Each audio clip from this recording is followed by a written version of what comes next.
sua boca. E ele amplia essa lei mosaica, que é uma lei, né, que é perene, mas ele traz uma lei aperfeiçoada para nós e que nos dá muito maior esperança. Nós hoje não vamos conseguir terminar esse estudo em Hebreus, no capítulo 7, mas é importante que a gente entenda, porque quando a gente entende essa nova aliança, nós vamos entender que eu não preciso mais de uma lei para me punir. Eu não preciso mais estar firmada numa lei com medo da punição, como nós vemos hoje.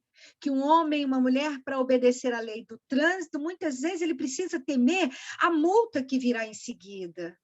Mas nós precisamos ser obedientes por entender que são princípios de proteção à nossa vida individual, à nossa família e à nossa vida em sociedade. Né? Então, o que é um fiador? Vocês lembram que nós definimos no nosso último encontro? Né? O que define um fiador?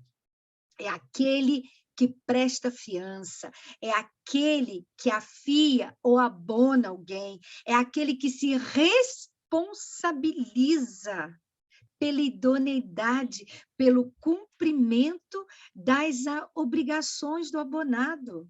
Olha que responsabilidade. Por isso que Deus diz assim, olha, filhinhos, vocês não podem ser fiador de homens. Vocês não podem ser fiador de parentes, vocês não podem ser fiador de amigos, porque vocês estão colocando a sua integridade a serviço da integridade do outro. E se o outro não for íntegro, a sua integridade vai junto. É você que vai ser cobrado diante da lei dos homens. Então, Deus diz assim, não sejam fiadores, como nós estudamos em Provérbios. Se você quiser, esse estudo está lá no canal, você assiste lá. Então, uma aliança, para nós, é mais do que um testamento, é mais do que uma palavra, né? Por isso, Jesus veio como fiador de um convênio com Deus. Né? E o que um convênio faz? Muita gente tem convênios de saúde e quando um convênio é comprado por outro convênio, o que ele tem? Ele tem que abranger aquilo que aquele convênio anterior prometia e ampliar o convênio dele. Foi isso que Jesus fez.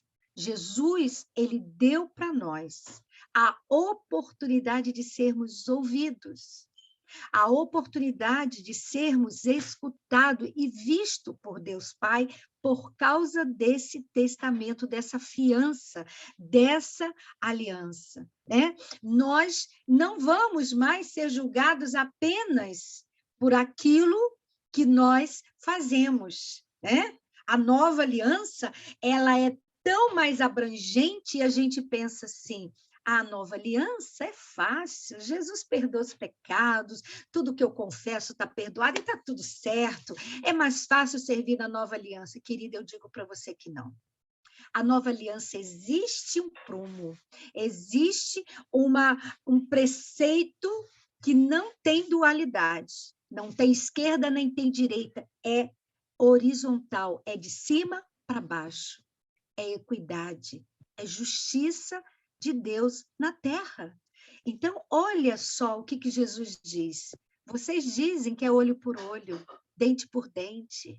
A lei de Moisés era assim. A minha não. Eu quero que você leia e anote aí, talvez a gente não tenha tempo de ler, Mateus 5, 27 e 28. Olha o que exemplo que a palavra de Deus nos dá em Mateus. Ouviste o que foi dito aos antigos. Não cometerás pecado, não cometerás adultério, perdão. Eu, porém, vos digo que qualquer que atentar, olhar, esse olhar e desejar, bota entre aspas, que é grifo meu, tá? Aquele que olhar, desejar uma mulher para cobiçar já em seu coração, cometeu o quê? Adultério com ela. Pastora, eu só cobicei a mulher lá no vídeo, no filme, eu só desejei, eu só dei aquela olhada, eu só admirei, eu só flertei, eu não transei, eu não fui para a cama, eu não tenho por que ser condenado, eu não fui adúltero. Eu ouço isso no consultório. Pastora, foi adultério virtual, não é adultério. Então, vai ler as escrituras em Mateus 5, 27 e 28, o próprio Jesus dizendo para nós. A lei, ela sai do ritual mosaico e ela vem para uma prática, regra de fé e prática. Se a Bíblia não for regra de fé e prática, somos hipócritas. Falamos algo e não vivemos. Então, a questão da fiança, mas o que isso tem a ver com fiança? É o que Jesus diz, eu vou te afiançar diante do meu Pai, diante do meu Abba. Eu te dou salvação, eu te dou vida eterna, mas eu te dou um caminho para que você possa seguir. E o caminho é esse. É isso que eu tenho para você no Novo Testamento, na Nova Aliança. A rigidez da lei era praticidade, né? Era algo que o homem tinha que oferecer sacrifícios de sangue de bode. Mas uma das máximas da igualdade, que eu gosto muito dessa frase, é que diz assim: a igualdade garante que seja feita a justiça. Mas eu falo muito para vocês aqui. Eu já contei a minha história. Eu era uma mulher justiceira, por causa da minha infância, por causa da forma com que eu fui cuidada, com a forma com que foi colocado sobre meus ombros um peso de responsabilidade quando eu ainda era criança e eu queria brincar. E eu assumi, após a minha conversão, um senso de justiça, porque eu comecei no Antigo Testamento. Até que eu chegasse a uma maturidade de fé. Após os meus 28 anos, levou muito tempo. E eu vim de uma igreja que as doutrinas eram muito rígidas. Apesar de ser congregacional, eu congregava com os meus irmãos em outras denominações, onde eu fazia voto, onde eu fazia jejum, onde eu ia para monte, onde eu acordava de madrugada, e eu achava que aquele meu sacrifício faria a salvação chegar dentro do meu lar, converteria o coração do meu marido. Mas não era esse o caminho que Jesus queria. Ele queria uma transformação do coração interna e não ficar presa aos ritos, às religiosidade que faz com que o amor seja sufocado, né? Então, eu precisei viver isso. E algo mais que eu quero dizer para você.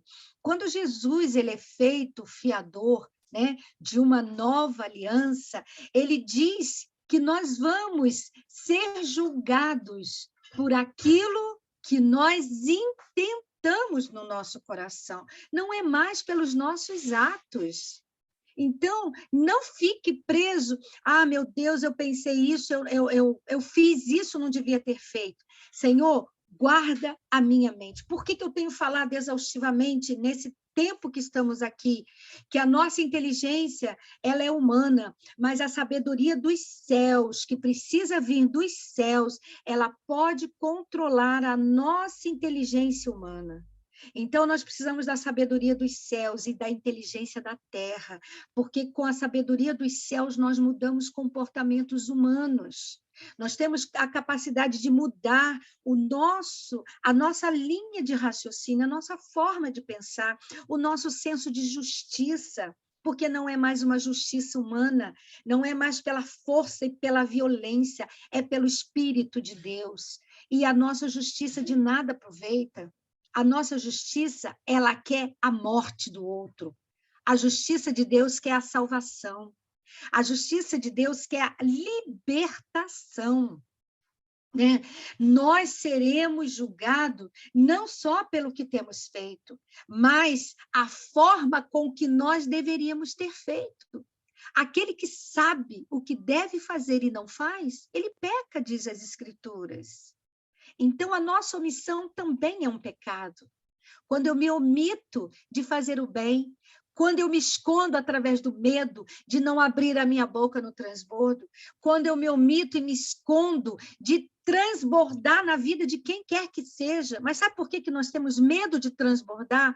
Nós temos medo das pessoas descobrirem aquilo que eu faço no oculto.